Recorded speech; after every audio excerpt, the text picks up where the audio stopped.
Hi everyone, William here with the Grand Duke Dmitri 1917 Diary Series on YouTube.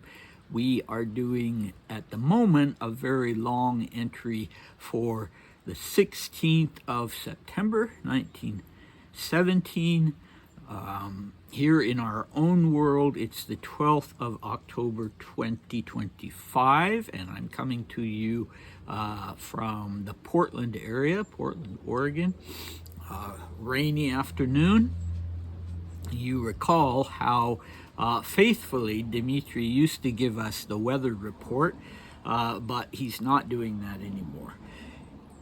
Anyway, our recap. So last time, a very interesting and in its way impressive diary entry with acknowledgement that a republic had been proclaimed in Russia in order to establish a stable government.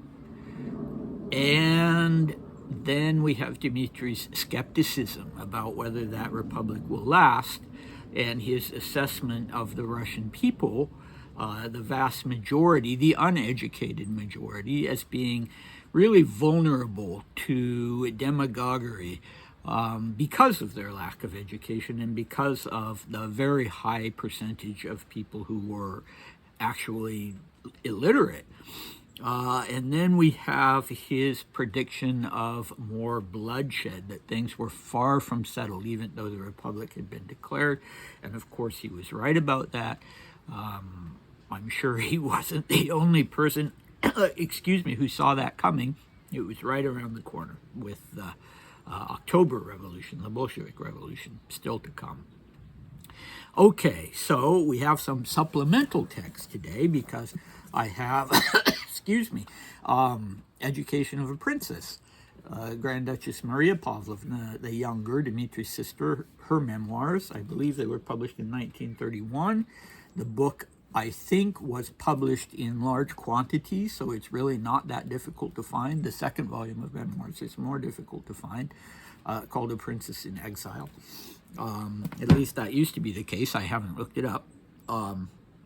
So anyway, one of the topics today is the status of Grand Duke Paul, Dmitri and Maria's father, and Maria has some interesting things to say about that and also about her upcoming marriage. So she and Dmitri will have text from both of them on those subjects. So let's get going, and I'll start with the last sentence of the previous diary section, just in order to make the segue into the new text smooth. Okay, here we go. But my conviction that the Lord God does not want our homeland to perish is so great and firm that although I take a sober view of the future, I do so with peace of mind. But, of course, there are some things that cause me moments of gloom and thoughts that are sometimes extremely difficult to drive away. These center around my close friends and relatives.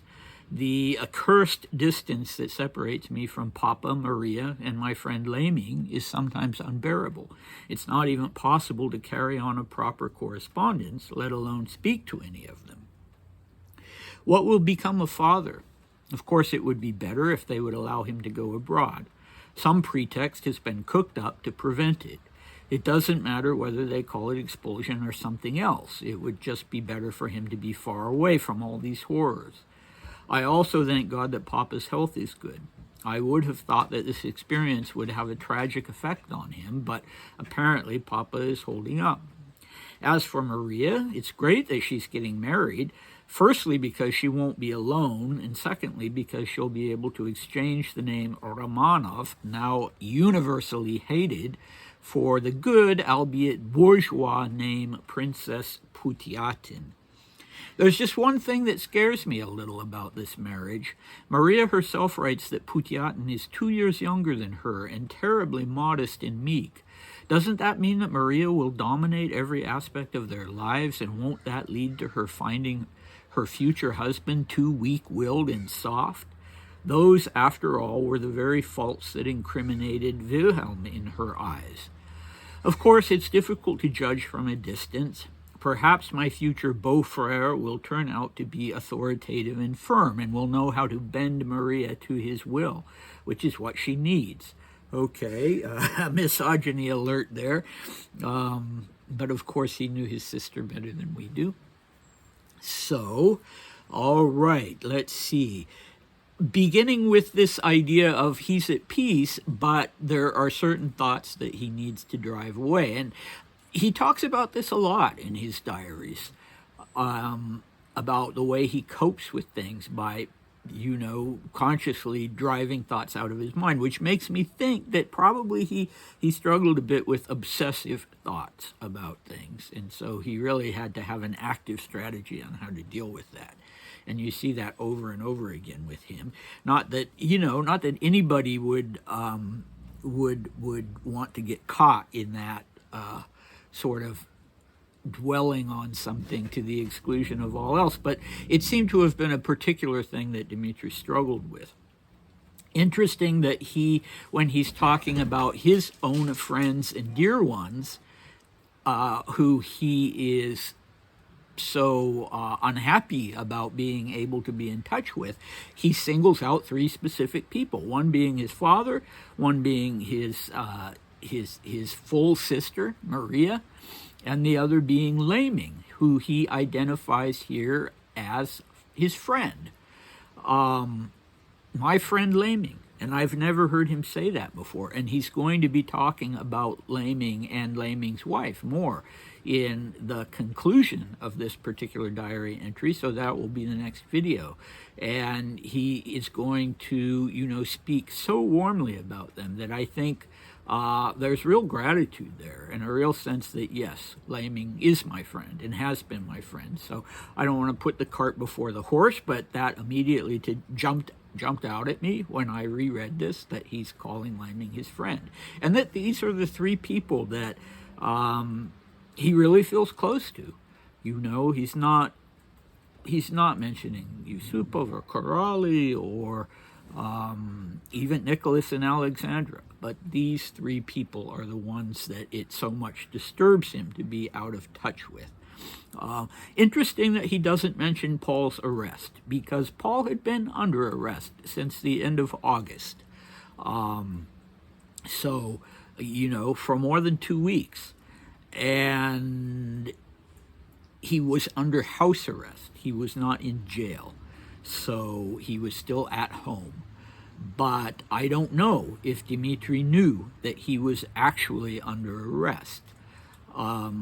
Maybe people had withheld that from him, because it does seem odd that he doesn't mention it as yet. And I suppose now is a good time to turn things over to Maria and talk about what she had to say, because this was around the same time that she had her famous conversation with Kerensky, where she went to see him personally, and it was hard to get in to see him, but he finally granted her an interview. It was in the former study of Alexander III, which he, had been in before under very different circumstances. So that was a little bizarre for her. But anyway, I hope you will not mind me reading some of this. There's a whole chapter in her book, chapter 26? No, chapter 27, called Kerensky. So here we go. This is Kerensky speaking. "You wanted to see me.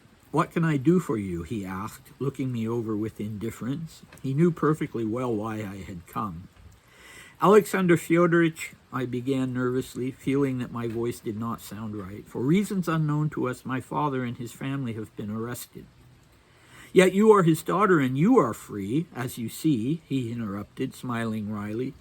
"There is a reason. Your stepmother and her son have spoken disrespectfully of the provisional government." It was true that about 3 weeks before the arrest, Volodya had anonymously written satirical verses about Kerensky himself. The name was not mentioned, but the picture was drawn so accurately that everybody recognized him, and these verses my stepmother had been so thoughtless as to circulate privately far and wide. It was even said that someone had placed a copy on Kerensky's desk in the Winter Palace. Besides, there are other reasons which I cannot disclose to you, he continued. It was useless to argue. I decided to turn to the sentimental part of my program. It was upon this that I had counted the most. In a few days, I said, I am to marry. My fiancé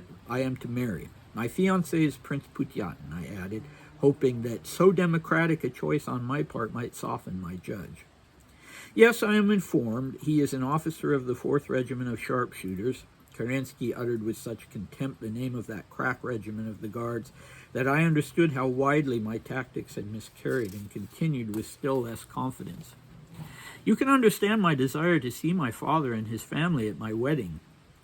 Do you also insist upon having your stepmother, he asked, with more than a touch of mockery.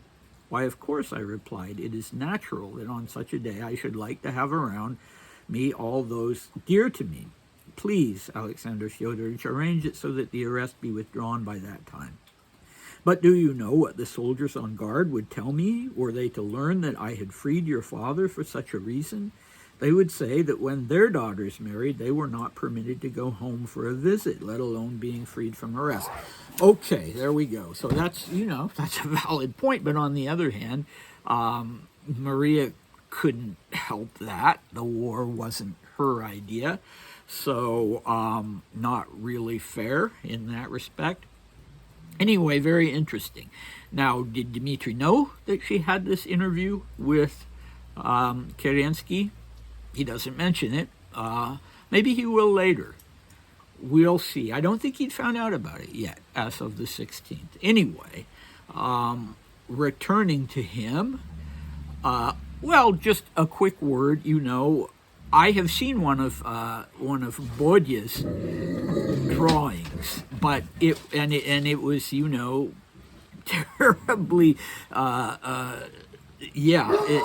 they were caricatures that were very accurate and very cutting. But the one that I saw was of the Empress and Rasputin right after Dmitri's own banishment from Russia. The Rasputin one was earlier, I think, but the one with the Empress. Anyway, he was, how old was he? 19 or 20, and he was upset by what had happened to his brother and to other family members, and so this was not a good idea for his mother to circulate these things. Apparently, Maria knew about that and confirmed it. But it wasn't, she was never put in jail. Paul was put in jail. So, and Volodya was not put in jail. You notice that in her memoir she calls him Volodya instead of his family name, which was Bodya.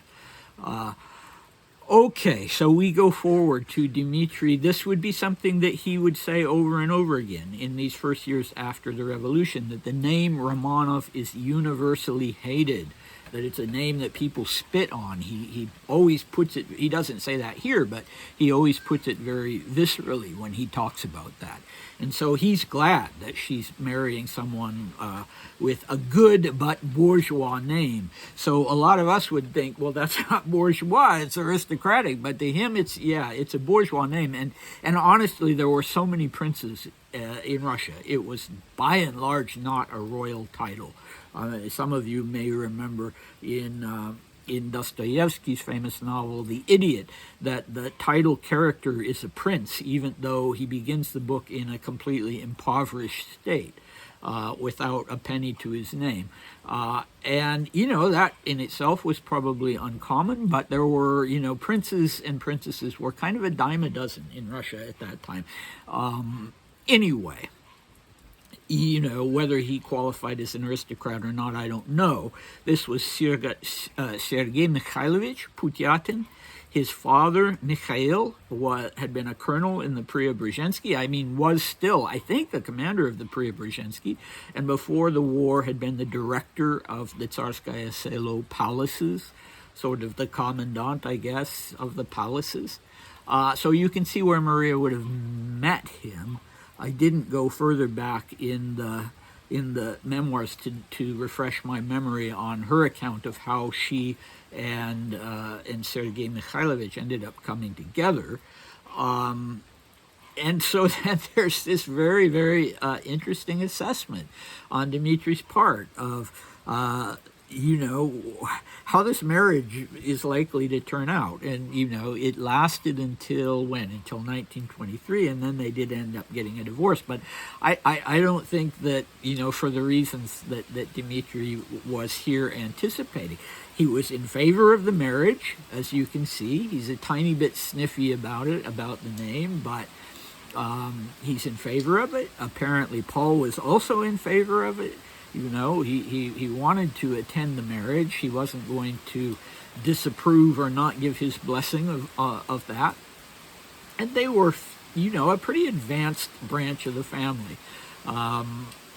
And, you know, his father, Paul, had also supported Maria's decision to get a divorce.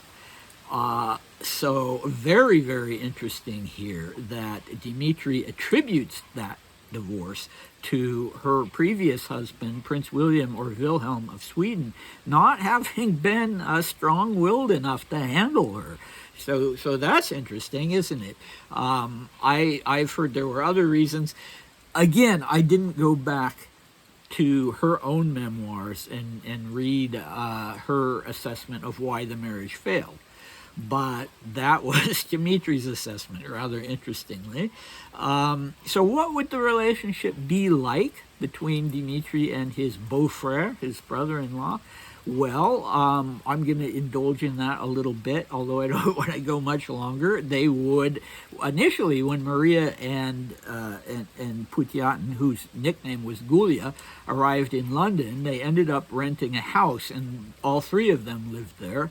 And Dmitri seems at that period to have really enjoyed his brother-in-law, who was someone very close to his own age, and they both loved playing tabletop war games. And Dmitri had a motorcycle and let his brother-in-law borrow it. His brother-in-law actually damaged it at one point, bent the forks, I think, somehow or other. But, you know, Dmitri didn't hold that against him. They seem to have enjoyed each other's company. But all was not well. Eventually, they had a big fight in Monte Carlo. And in front of other friends, and it was bad. And after that, Dmitri heard that Putyatyn was saying that he'd never liked Dmitri, he'd always found Dmitri annoying and intrusive, and, you know, anyway, that hurt Dmitri a lot because he didn't know that. You know, I think he expresses that very credibly in his diary entries about that. Putyatyn would sort of slowly go downhill in exile. He would be given a job in a bank, but, you know, that wouldn't work out, and his mental health seems to have declined rather rapidly. And, you know, Dmitri talks about Maria being in tears sometimes when he comes over, and yeah, anyway, it didn't work out. And there's one charming scene where they are all invited to a garden party at Buckingham Palace, and Putyatyn doesn't have any evening clothes, unsurprisingly, or not evening clothes, but you know, afternoon suit, I guess, for that would be appropriate for that. So Dmitri loaned him some clothes and a top hat. Anyway. That's enough about that. What do we have next time? Well, we have Dmitri talking about new friends that he's making in Tehran, both Russian and British. And we have this very touching text about the Lamings. And we are informed about what's going on with Karoli and with their relationship. So I come back for all that, and I'll see you then. Bye.